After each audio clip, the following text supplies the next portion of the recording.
We're here in studio with Bundeep Rangar, the co-founder and CEO of Pi Protocol. Bundeep, great to have you on Crypto Weekly. You know, we talked a lot on the show about the future of stablecoins and future, RWA, real-world assets. From your perspective, how do you see the future of stablecoins and real-world assets evolve with everything going on in the broader crypto ecosystem? Henri, great to be here, first of all. Look, I mean, this is really the killer app of the blockchain, right? Because this is the bridge between assets that you and I know, which we'll coin as real-world assets. For example, this TV studio, this is value. This is a real-world asset. If I was to tokenize this and make this something that was fractionally owned, I can't price this in Bitcoin or Ethereum because it's too volatile.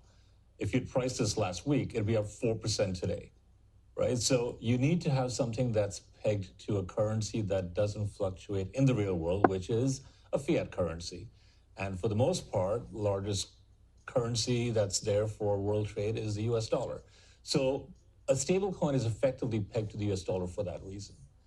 Last year, $28 trillion worth of transactions took place in stablecoins.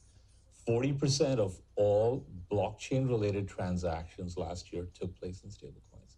The reason for that is exactly that. You need to price things for trading, buying, selling, and just pricing.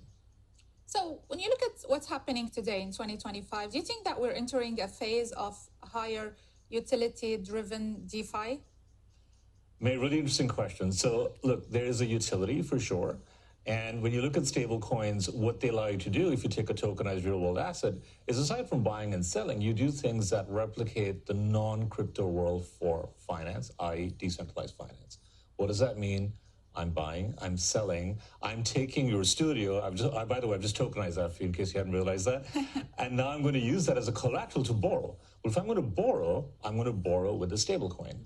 So anything that involves leverage, borrowing, selling, liquidity provisioning in the blockchain world will involve a stable coin.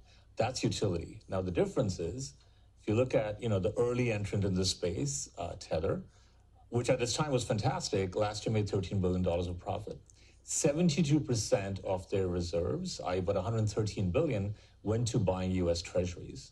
So, what we decided to do with my co-founder, who's the original co-founder of Tether, Reeve Collins, is to change that model and make it more timely. Because Yahoo was great for its time, Google came along and improved on that version. You can say the same thing for Instagram and MySpace, for those of us who are old enough to know the internet, early days of the internet. So you want the utility, but you also want a share of that yield that's giving Tether $13 billion. So the next evolution of stablecoins will really be to have the utility for all these on-chain transactions, but also get a share of the yield because you're creating that value, and it should not go to a centralized company and its coffers. You should be partaking in that. So basically, actually, the value creation is going from the company issuing these tokens to actually the users. So on that perspective, though, what do you think of the regulatory landscape around that particular topic? Let's say we move from stablecoins to yield-bearing stablecoins. Well, how do you think the regulatory regime need to adapt or even try to put some kind of framework on this type of new asset that we may see rise? Yeah, I mean, the one test that's been there from the early days of crypto, and I've been there for about 10 years, is the Howey test. And the Howey test would stipulate, is this item, this token, deemed a security? Now, if you look at it as a classic yield-bearing stable coins definition, well, that would be a security because you're getting an economic benefit. If there's an interest, a dividend, a royalty payment, that makes it a security and not a pure utility token.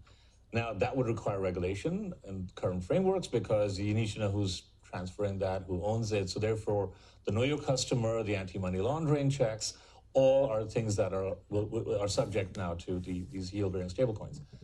We've created a model where we use a page from traditional finance, which is called coupon stripping. We strip out the yield, and therefore you create a token that has yield, and you create a separate token, which is no longer a security token by definition because there's no interest paid out to it, and you create a stable coin that's there purely for its utility. And therefore, you have to map your business model to the regulatory changes. The regulatory changes are somewhat predictable given traditional finance is being copied on on-chain finance. In your opinion, what kind of regulatory changes or shifts are we looking at for 2025 now that Mr. Trump is working on a lot of these themes? Great question. So, the ushering of a new regime in the U.S. is now an ushering of a a sea change in the crypto world. And I think what's going to happen is we'll get a lot more certainty. Because unfortunately, in the past, what you had in the US, which is still the dominant economy in the world, was regulation through enforcement. And that made it really difficult. You would go out there, put something out, and before you knew it, you're on the right side or the wrong side. And if you're the wrong side, you got fined or worse. At least now we're getting a sense of clarity. There's going to be legislation, the Genius Act, there's stablecoin legislation coming through.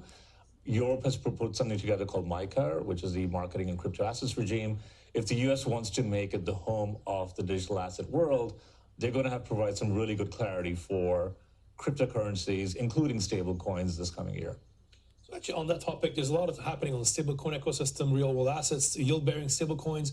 Obviously, they need to be built on L1. Do you believe we're going to continue, we're going to see a revival of Ethereum, which is still the dominant player in the space, or other L1s like Solana will really take over and probably eclipse what we had with Ethereum, or it's a third player that will come in and really win this race of L1s? Yeah, this goes back to what we experienced in the non-crypto world, right? We want things that are faster, cheaper, and therefore arguably better, especially if they're scalable. So the challenge is just the way Ethereum challenged Bitcoin, and they came up with smart contracts, and they came up with a layer for transactions. Solana, Sui, and various other coins are basically challenging Ethereum's dominance. They're doing so by making it cheaper, lower transaction fees, and arguably faster, more transactions per second, and by creating inbuilt modules that allow for scalability. So if you have new networks that make things better, that's the beauty of technology. Innovation just surpasses innovation itself. So if you can find more models that are improving on the status quo, why not? And Solana is one of the leading contenders. Thank you so much, Bundeep, for joining us at Crypto Weekly. That was Bundeep Rangar, co-founder and CEO of Pi Protocol.